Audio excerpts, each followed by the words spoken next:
हमारी शक्ति, हमारा सामर्थ्य और हमारी क्षमताएँ, ये हमारे अंदर ही निहित होती हैं, लेकिन उन्हें जगाने के लिए हमें उनको आवाज़ देनी पड़ती है और ये आवाज़ हमें स्वयं लगानी पड़ती है।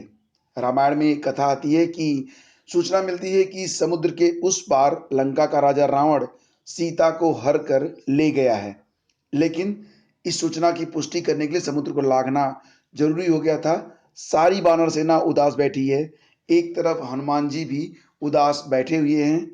जामवंत उनके पास जाते हैं और कहते हैं कि "का चुप साध ही रहा बलवाना"।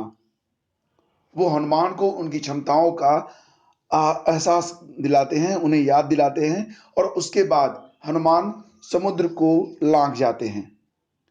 फ्रेंड्स, आप सभी के अंदर कहीं न कहीं एक हनुमान जी, एक हनुमान अवश्य छिपा हुआ बैठा है। जो व्यक्ति शक्ति के न होते हुए भी मन से हार नहीं मानता है, उसको दुनिया की कोई भी ताकत हरा नहीं सकती है, क्योंकि हमारी शारीरिक शक्तियाँ सीमित हैं, लेकिन हमारी मानसिक शक्ति ये असीमित होती है और हमें ज़रूरत है इन शक्तियों को जगाने की, इनका आवाहन करने की। और अगर एक बार आपने मन से दृढ़ संकल्प कर लिया, तो यकीन मानिए कि इस दुनिया की कोई भी ताकत आपको सफल होने से रोक नहीं सकती है। इसलिए फ्रेंड्स, जो व्यक्ति शक्ति न होते हुए भी मन से हार नहीं मानता है, उसको दुनिया की कोई भी ताकत हरा नहीं सकती है। गुड मॉर्निंग फ्रेंड्स, बहुत बहुत स्वागत है आप सभी का स्टडी विद ज्ञान प्रकाश के मॉर्निंग न्यूज सेशन में। आज है 15 अप्रैल और चलिए शुरू करते हैं आज की मॉर्निंग न्यूज। और सबसे पहले बात करते हैं 69,000 शिक्षक भर्ती के बारे में, क्योंकि आप लोग हमेशा से कहते हैं कि जो खबरों की शुरुआत है वो 69,000 से की जाए।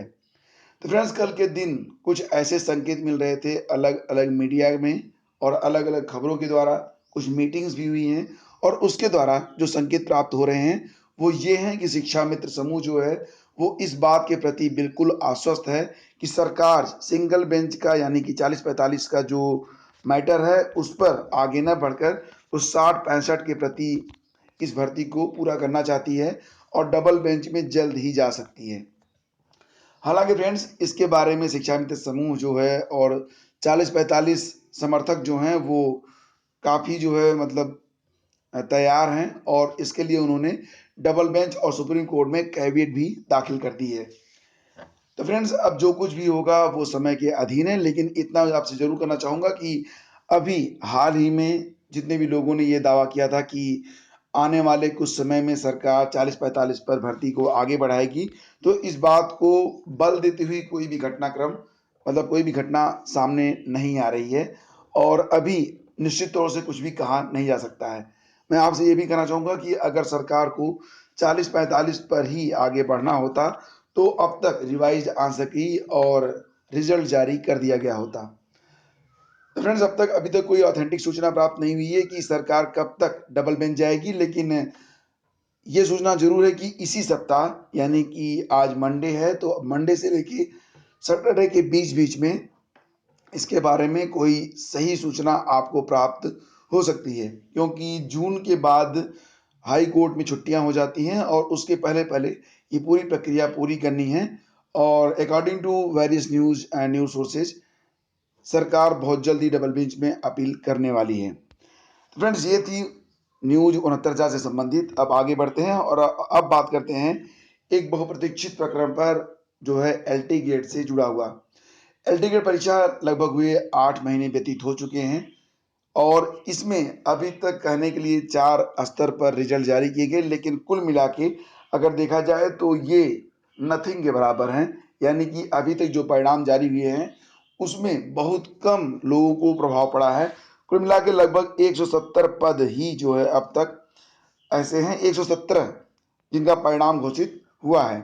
इसके अलावा फ्रेंड्स, अभी कुल मिला के जैसा कि आपको पता है कि 99% 99% जो सब्जेक्ट्स हैं उनके परिणाम अभी अवेटेड हैं और ये कब तक डिक्लेयर किए जाएंगे यूपीपीएससी इसके बारे में अभी तक स्पष्ट रूप से कोई भी जानकारी प्रदान नहीं कर रहा है। यहाँ पर अभ्यर्थी ये चाहते हैं कि सारे परिणाम यथाशीघ्र घोषित कर दिए जाएं, क्योंकि बहुत सारे लोग ये भी जानते हैं कि अगर एलटी गेट का परिणाम घोषित हो जाता है पहले, तो 69,000 में भी कुछ सीटें खाली रह जाएंगी। मतलब क्रमशः जो है अगर परिणाम जारी होता रहता है तो लोगों के चयनित होने की संभावना भी बढ़ती रहेगी। तो फ्रेंड्स, इसके लिए जो संगठन है यानी कि जो मोर्चा है, वो एक प्रदर्शन करने के बारे में विचार कर रहा है और बेमियादी धरना इसके लिए आज से शुरू हो रहा है। सभी विषयों में शिक्षक भर्ती परिणाम एक साथ देने के लिए अभ्यर्थी अड़े हुए हैं, लेकिन आपको पता ही है कि आयोग हमेशा से जब भी प्रदर्शन करने के लिए अभ्यर्थी वहां पर पहुंचते हैं, आयोग ये कहता है कि अतिशीघ्र परिणाम जारी किया जाएगा और उसके 1-2 दिन के अंदर बहुत ही कम सीटों के सापेक्ष कोई न कोई परिणाम जारी कर भी दिया जाता है। और बाकी के जो विषय हैं, उनका परिणाम जारी क्यों नहीं किया जा रहा है, तो इसका एक लाइन का जवाब अभ्यर्थियों को दिया जाता है कि विधिक अड़चन है। ये विधिक अड़चन क्या है, इसके बारे में भी स्पष्ट रूप से कुछ बताया नहीं जाता है। फिलहाल फ्रेंड्स, आज से जो बेमियादी धरना शुरू हो रहा है और इसके बारे में हमारी नज़र पूरे घटनाक्रम पर बनी रहेगी और जो कुछ भी लेटेस्ट अपडेट होगा वो आपको चैनल के माध्यम से सूचित किया जाएगा। चलिए फ्रेंड्स, आगे बढ़ते हैं और आपको बता दें कुछ और भी खबरें। जेईई मेन की जो आंसर की है वो जारी कर दी गई है एनटीए के द्वारा, यानी कि नेशनल टेस्टिंग एजेंसी के द्वारा, और इसे आप jee.main.nic.in पर जाकर चेक कर सकते हैं। और अगर आपको लगता है कि आंसर की में कहीं पर त्रुटि है तो 16 अप्रैल की रात 11:30 बजे तक, मतलब 11:50 तक वेबसाइट पर आपत्ति भी आप दर्ज करा सकते हैं। सवालों पर आपत्ति दर्शाने के लिए प्रोसेसिंग फीस भी आपको अदा करनी होगी। हर सवाल के लिए 1,000 रुपये प्रोसेसिंग फीस है। अगर आपत्ति सही हुई तो आपकी फीस रिफंड हो जाएगी। और नेशनल टेस्टिंग एजेंसी की तरफ से 15 अप्रैल को national eligibility cum entrance test, इसको नीट कहते हैं, तो नीट के 2019 के लिए एडमिट कार्ड जारी कर दिए जाएंगे। छात्र इसे नीट की ऑफिशियल वेबसाइट nta.neet.nic.in पर देख सकते हैं। और नीट के लिए ऑनलाइन रजिस्ट्रेशन पूरे हो चुके हैं। परीक्षा 5 मई 2019 को होनी है। इस साल 15 लाख अभ्यर्थियों ने इसके लिए आवेदन किया है, जो पिछले साल के मुकाबले 2 लाख ज़्यादा है। पॉलिटेक्निक की सीटें घट सकती थी, लेकिन अब इसके बारे में एक नया निर्णय लिया गया है। मामला ये है कि जो प्रदेश के सरकारी पॉलिटेक्निक संस्थानों में 3 साल से कम अवधि के पाठ्यक्रम है, तो उनके लिए संचालन के लिए all India council for technical education यानी कि AICTE की अनुमति की जरूरत अब नहीं होगी। प्राविधिक शिक्षा परिषद ने इसे स्पष्ट करते ही AICTE को अपना प्रस्ताव भेज दिया है। यानी नई व्यवस्था के बाद पॉलिटेक्निक की सीटें कम होने की आशंका खत्म हो गई है, जबकि निरीक्षण के बाद AICTE ने मानक पूरे न होने की वजह से कई पॉलिटेक्निक संस्थानों की सीटें इस सत्र से कम करने का आदेश दिया था। पॉलिटेक्निक संस्थानों में 1 वर्षीय, 2 वर्षीय और 3 वर्षीय पाठ्यक्रम संचालित होते हैं। तो जो लोग पॉलिटेक्निक करना चाहते हैं या जिनकी, मान लीजिए आपके परिवार में कोई ऐसा सदस्य है जो पॉलिटेक्निक करना चाहता है, तो उनके लिए यह एक अच्छी खबर है। और फ्रेंड्स, इसी के साथ आगे बढ़ते हैं, कुछ और भी खबरों पर चलते हैं। इलाहाबाद विश्वविद्यालय में प्रवेश प्रक्रिया शुरू हो चुकी है। ग्रेजुएट, पोस्ट ग्रेजुएट के साथ साथ PhD के लिए भी आवेदन किए जा रहे हैं और अब तक कुल 22,000 से अधिक अभ्यर्थी अपना रजिस्ट्रेशन कंप्लीट कर चुके हैं।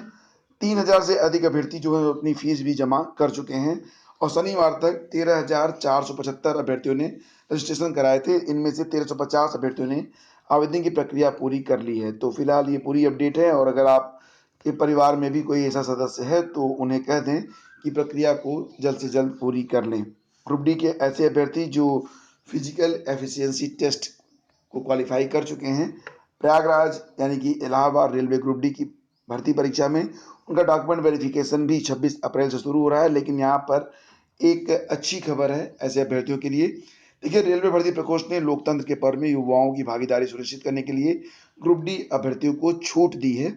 RRC इलाहाबाद ने ग्रुप डी के विभिन्न पदों के लिए 26 अप्रैल से डॉक्यूमेंट वेरिफिकेशन के लिए आने वाले अभ्यर्थियों को वोट डालने के लिए छूट दी है। कहा गया है कि अगर किसी अभ्यर्थी के यहाँ डॉक्यूमेंट वेरिफिकेशन वाली तिथि में लोकसभा चुनाव की वोटिंग है, तो वो पहले अपने मताधिकार का प्रयोग करे और उसके अगले दिन डॉक्यूमेंट वेरिफिकेशन के लिए यहाँ पर आ जाएं। तो यह एक अच्छी खबर है फ्रेंड्स। दरअसल रेलवे ग्रुप डी के 4,762 पदों के लिए अभ्यर्थियों का डॉक्यूमेंट वेरिफिकेशन 26 अप्रैल से शुरू होना है। इस प्रक्रिया से कुल 8,144 अभ्यर्थी गुजरेंगे।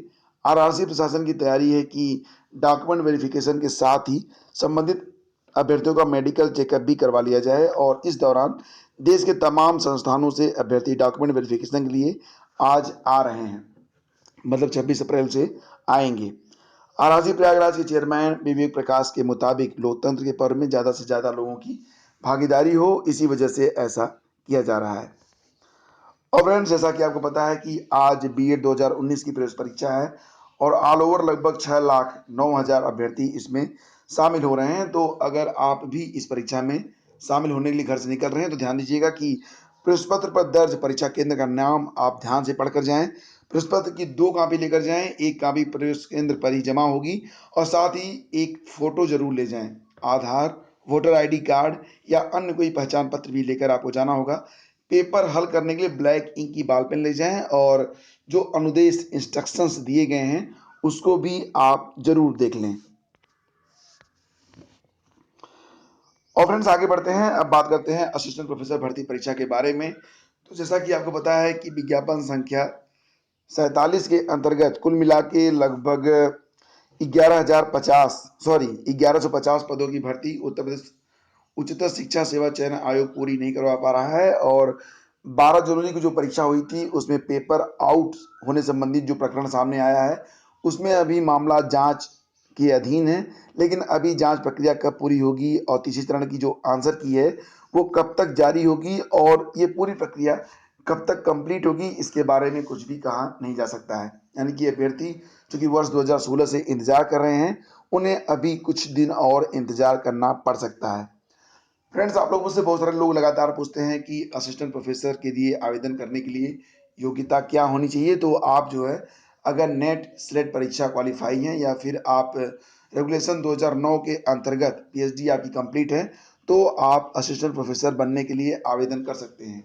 हालांकि ऑल ओवर जो एग्ज़ाम होता है वो बहुत ही सरल प्रकृति का होता है। अगर आप जीएस के बारे में थोड़ी बहुत अपनी पकड़ रखते हैं, साथ ही साथ विषयगत आपकी पकड़ है, तो आप आसानी से असिस्टेंट प्रोफेसर बन सकते हैं। क्वेश्चन पेपर बहुत ही आसान होता है। जब एग्ज़ाम हो रहा था तो मैं इसके बारे में वीडियो बनाकर आप लोगों को सूचित भी कर रहा था कि कौन कौन से प्रश्न पूछे गए, उनकी व्याख्या क्या है। तो जिन लोगों ने उस वीडियोज़ को देखा होगा तो उन्हें पता चल गया होगा कि कितनी अच्छे तरीके से अगर आप नेट क्वालिफाई कर लें तो कितने आसानी से आप असिस्टेंट प्रोफेसर बन सकते हैं, बशर्ते कि आपको जागरूक रहना होगा, आपको अपने ज्ञान को मांझते रहना होगा, परिमार्जित करते रहना होगा। और फ्रेंड्स, इसी के साथ एक न्यूज और भी है रेलवे भर्ती से जुड़ी हुई। 16 अप्रैल से होने वाली सहायक लोको पायलट एएलपी और टेक्नीशियन पद का एप्टीट्यूड टेस्ट ये स्थगित हो गया है। रेलवे भर्ती बोर्ड आरआरबी जल्द ही इसके लिए नई तारीख की घोषणा करेगा। इसकी सूचना वेबसाइट पर अपलोड भी हो गई है। दूसरे चरण की परीक्षा में 32,872 अभ्यर्थी उत्तीर्ण हुए हैं जिनका एप्टीट्यूड टेस्ट होना है। आरआरबी इलाहाबाद ने 5 अप्रैल को सहायक लोको पायलट एएलपी व टेक्नीशियन पद के लिए आयोजित लिखित परीक्षा का परिणाम जारी किया था जिसमें 32,872 अभ्यर्थी उत्तीर्ण हुए थे। इसी 16 अप्रैल से अभ्यर्थियों का कंप्यूटर बेस्ड एप्टीट्यूड टेस्ट होना था। रेलवे भर्ती बोर्ड ने फिलहाल टेस्ट को स्थगित कर दिया है और अभी इसके बारे में नई तारीखों की घोषणा नहीं की गई है। आपको पूरी जानकारी या तो हमारे चैनल पर मिल जाएगी या फिर आप ऑफिशियल वेबसाइट को विजिट करते रहें। और फ्रेंड्स, इसी के साथ पीसीएस जे 2018 भर्ती पूरी होने की जो समय सीमा थी जिसके बारे में कहा जा रहा था कि मई माह तक ये भर्ती प्रक्रिया कंप्लीट कर ली जाएगी, लेकिन अभी तक कापियों का मूल्यांकन न होने की वजह से ये समय सीमा निश्चित रूप से आगे बढ़ेगी। यानी कि जो प्रतिबद्धता है यूपीपीएससी की वो उस पर खरा शायद ही उतर पाए। तो फिलहाल फ्रेंड्स, जो कुछ भी लेटेस्ट अपडेट होगी उसके बारे में हम आपको समय समय पर सूचित करते रहेंगे। वीडियो को लाइक और शेयर आप जरूर कर दीजिएगा। चैनल पर अगर आप पहली बार हैं तो चैनल को सब्सक्राइब और बेल आइकन को जरूर प्रेस कीजिएगा। साथ ही साथ अगर आप लोअर पीसीएस, सीटेट और यूजी नेट की तैयारी कर रहे हैं तो चैनल को सब्सक्राइब और बेल आइकन को जरूर प्रेस करें। यूजी नेट के लिए सारे वीडियोज जो होते हैं वो करियर मंत्रा एजुकेशन पर अपलोड हो रहे हैं। हालांकि कुछ दिनों से, जैसा कि मैंने आपको बताया था कि लगभग पिछले 20-25 दिनों से मेरी दिनचर्या बहुत ही अव्यवस्थित है और मैं अपने जहाँ पर मैं काम करता हूँ वहाँ पर वर्क प्लेस पर मैं नहीं रहता हूँ। इसी वजह से कुछ वीडियोज़ अपलोड नहीं हो पा रहे हैं। लेकिन फ्रेंड्स, अब सब कुछ नियमित रूप से और रेगुलर रूप से आपको मिलता रहेगा। मिलते हैं आपसे अगले वीडियो में, तब तक के लिए आज्ञा दीजिए। नमस्कार, जय हिंद।